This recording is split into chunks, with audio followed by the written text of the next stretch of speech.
अस्सलामुअलैकुम, welcome back to another video of detection. तो आज मैं आई हूँ मदीहा से बात करने। बहुत सारे लोग मुझसे अक्सर जो है वो इंस्टा पे पूछते हैं कि हम अपॉर्चुनिटी कार्ड या चांसन कार्ड या फिर जॉब सर्च वीज़ा के लिए किस तरीके से अप्लाई कर सकते हैं। तो आज हमारे पास एक एग्जांपल मौजूद है जो कि जॉब सीकर वीज़ा या फिर अपॉर्चुनिटी कार्ड के ऊपर आई हैं।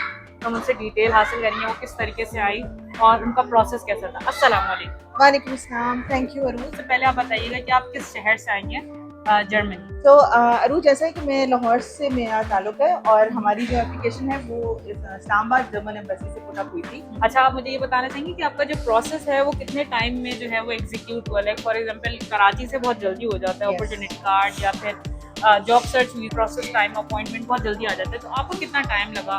बिल्कुल ऐसे ही है अरूज, हमारा जो इस्लामाबाद है वो अनफॉर्चुनेटली इसको बहुत टाइम लगता है एज कम्पेयर टू कराची।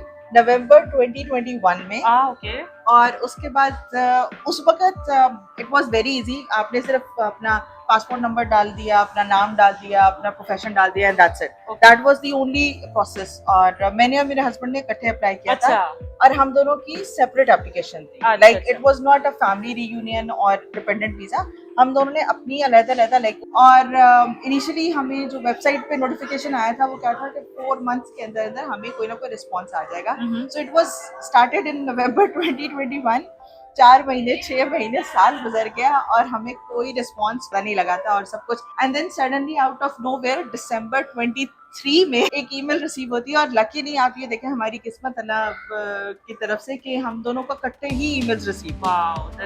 और हम दोनों का एक ही दिन में इंटरव्यू जनवरी 2024 में स्केड्यूल हुआ। अच्छा। Like it took us more than 2 years कि हम फाइनली इंटरव्यू के लिए एंटर हो सके जनवरी 24 में। ओके। आपने बताया कि आप प्रोफेशनल्स हैं, तो आप मुझे बताएंगे कि आपकी क्या फील्ड थी, किस तरीके से आपने किस डोमेन में आपकी जॉब थी, क्या एक्सपीरियंस, अगर उस वाले से थोड़ा बताना चाहें? यस, मेरा एक्सपीरियंस जो है वो मैंने बैंकिंग फाइनेंस में मास्टर्स किया और उसके बाद मेरा 7 इयर्स का बैंकिंग एक्सपीरियंस है। और मेरे हस्बैंड जो है उनकी मार्केटिंग फील्ड थी। अच्छा। सो उनका एक्सपीरियंस जो है वो 7 इयर्स का यूएई का भी है, फिर पाकिस्तान का है। ये तो हो गया कि आप यहाँ तक पहुंची। आप मुझे बताएंगे इसकी आपने किस तरीके से अप्लाई किया?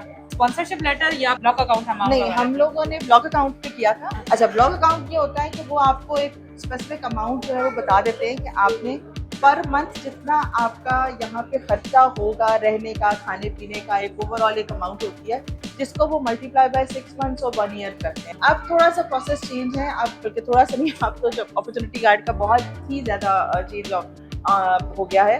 अब आपको डॉक्यूमेंट्स भी पहले सबमिट कराने पड़ते हैं और आपको ब्लॉक अकाउंट भी पहले ही सबमिट कराना पड़ता है। हमने अपने बाकी सारे डॉक्यूमेंट्स सबमिट कराए थे, हमारे एजुकेशन डॉक्यूमेंट्स, हमारी फाइलिंग, मतलब हर चीज़ हमने, एक्सपीरियंस लेटर्स भी चाहिए, हर चीज़ हमने जो है ना उससे पहले सबमिट कराई थी अलॉन्ग विद उनके जो फॉर्म्स होते हैं। इंटरव्यू में उन्होंने हमें फिर बताया कि अच्छा इतनी अमाउंट है जो पर मंथ है, उसको आप अगर मल्टीप्लाई बाय 6 करेंगे तो आपको 6 मंथ का वीज़ा मिलेगा। अगर आप मल्टीप्लाई बाय 12 करके सबमिट कराएंगे तो आपको 1 ईयर का मिलेगा। तो हमने उस वक्त ये डिसाइड किया कि 6 मंथ्स मेरा और 6 मंथ हस्बैंड का, तो हमारा इंडिविजुअल, क्योंकि एप्लीकेशन इंडिविजुअल थी तो हमने 6 मंथ्स के लिए ही सबमिट कराया था। अब आप मुझे बताइएगा डॉक्यूमेंट्स के हवाले से कि कौन कौन से डॉक्यूमेंट्स आपको रिक्वायर्ड थे, किस तरीके से आपको वेरिफिकेशन करवानी थी डॉक्यूमेंट, या फिर कोई एडिशनल डॉक्यूमेंट रिक्वायर्ड था, तो आप उस हवाले से भी हमें बता सकते हैं। जी अरूज, ऐसा है कि हाँ, इनिशियल तो उसमें हमने जो डॉक्यूमेंट सबमिट कराए थे वो एजुकेशनल डॉक्यूमेंट्स थे और एजुकेशनल डॉक्यूमेंट्स भी मस्टली अटेस्टेड बाय HEC। एक एक डॉक्यूमेंट आपका जो है मैट्रिक है, FSC है, आपका बैचलर्स है, आपका मास्टर्स है। अच्छा, मेरा और मेरे हस्बैंड हम दोनों का मास्टर्स की बेसिस के ऊपर था। मेरा थी यूनिवर्सिटी ऑफ सेंट्रल पंजाब और वहाँ से बैंकिंग फाइनेंस में मेरा MBA था। अच्छा। मेरे हस्बैंड का जो MBA था वो था वर्चुअल यूनिवर्सिटी से। अच्छा।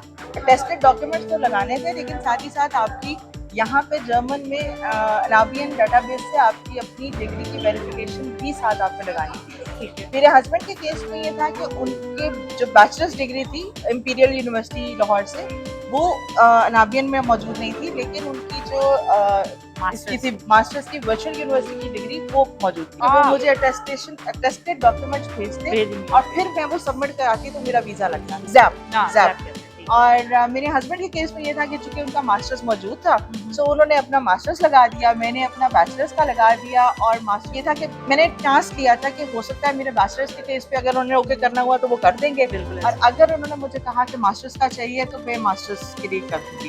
एक्सपीरियंस लेटर्स जितने थे वो सारे, उसके साथ आपकी बैंक स्टेटमेंट्स थी। अच्छा, बैंक स्टेटमेंट जरूरी है। सो बैंक स्टेटमेंट हमने तो अपनी हम दोनों की दिखाई थी, और साथ हमने इंडिविजुअल पेरेंट्स की सपोर्टिंग बैंक स्टेटमेंट दिखाई थी कि उनको ये बताएं कि हमारे पास पैसा है।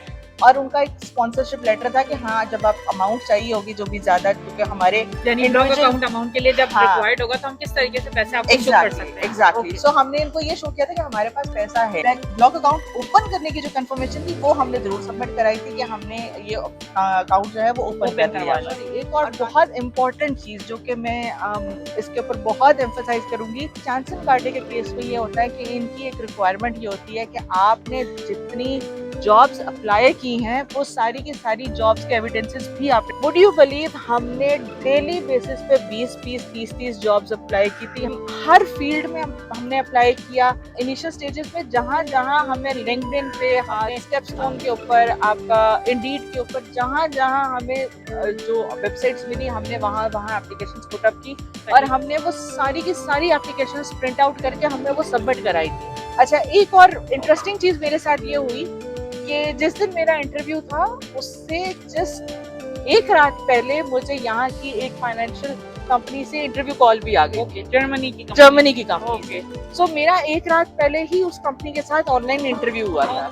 तो मेरा एक एप्लीकेशन थोड़ी सी स्ट्रॉन्गेस्ट वाले से भी हो जाती है कि हाँ, मुझे एक पॉजिटिव रिस्पॉन्स आ गया हुआ था, और मेरी उनके साथ बड़ी अच्छी मीटिंग। सो मैंने अपनी जो इंटरव्यू था उसकी डिटेल्स, उसकी ईमेल वगैरह हर चीज मैंने वो भी सबमिट कराई थी। अब जब हमारा इंटरव्यू हो गया तो फाइनली हमारे पास सिर्फ मेरे एंड पे 2 चीजें पेंडिंग थी, एक ब्लॉक अकाउंट और एक एनाबियन डेटाबेस मास्टर्स डिग्री का। मेरे हस्बैंड के केस में सिर्फ ब्लॉक अकाउंट होता है, वो पेंडिंग था। सो हमें इन्होंने महीना ऑलमोस्ट दिया फरवरी तक का कि हम इनको ये डॉक्यूमेंट सबमिट कराएं। डॉक्यूमेंट सबमिट करा दिए कि भाई मैंने जैप का प्रोसेस स्टार्ट जैप के थ्रू करवा दिया है। साथ ही मेरे हस्बैंड का ब्लॉक अकाउंट, वो उनकी एप्लीकेशन कंप्लीट हो गई क्योंकि उनका सिर्फ ब्लॉक अकाउंट सबमिट होना था। अच्छा, उस टाइम पे पहले इनिशियली शायद 900 समथिंग था, फिर 1000 समथिंग हुआ, और अब 1100 के करीब आई थिंक। अब जो है वो चेंज हो चुका है, जीएसटी जो है वो चांसन काटने। तो अब जो भी वहाँ से अप्लाई कर रहा है पाकिस्तान से, इंडिया से, बांग्लादेश से, तो उसे हर सूरत में 12 मंथ्स का ही ऐसे करवाना है। बिल्कुल ऐसे ही है। उस टाइम पे हम लकी रह गए थे कि हमारे पास 6 मंथ्स का ऑप्शन था। तो हमने, क्योंकि हम 2 एप्लीकेंट्स थे, और आपने जो है वो प्रोसेस पहले किया था, बिल्कुल 2021 का किया था। और उस वक्त तो मतलब बिल्कुल हमने वेबसाइट के ऊपर सिर्फ नाम डाला, अपना पासपोर्ट नंबर डाला, अपना प्रोफेशन डाला, and that was the only application we submitted. अच्छा, हमने सबमिट कराया अपना जो ब्लॉग अकाउंट है वो फिनफीबा के, तो लाइक फरवरी में हमने ये चीजें सबमिट कराई, और मार्च में मेरे हस्बैंड का वीजा आ गया। अच्छा, और आपका नहीं आया? मेरा नहीं आया। मतलब मैंने चांस लिया था तो शायद वो थोड़ा कंसिडर करने के, यार हस्बैंड को दे दिया तो बीवी को भी दे दे। फिर हमने थोड़ा इंतजार किया, लाइक मेरे हस्बैंड का मार्च में वीजा आया, सो ही वेटेड टिल अप्रैल के शायद मेरे वीजे पे कोई प्रोसेस चल पड़े।